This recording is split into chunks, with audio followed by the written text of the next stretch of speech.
I want to talk to you about discipline. Now, I meet tons of people with ideas of things that they would love to do.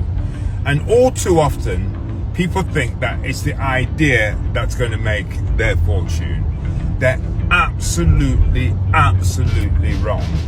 The only way to achieve anything that you want is to have discipline. And there are certain things that I do to make sure that if I say I'm going to do something, I will do it regardless. And I tell you one of the things that I do.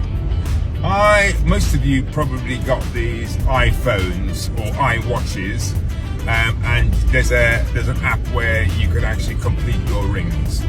Now, many people complete their rings in terms of keeping fit, but I don't do it to keep fit. I don't do it for any other reason but to discipline myself, that because I said it's something I'm going to do, regardless of how I'm feeling, regardless of the circumstances, I have made a commitment that I will complete my rings.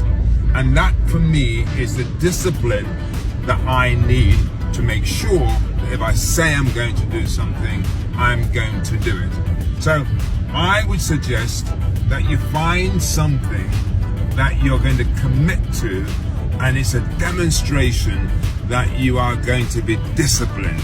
So all too often, people have to teach themselves how to be disciplined. So if you want to work on something, work on finding out the one thing that is going to keep you disciplined. Discipline. Discipline.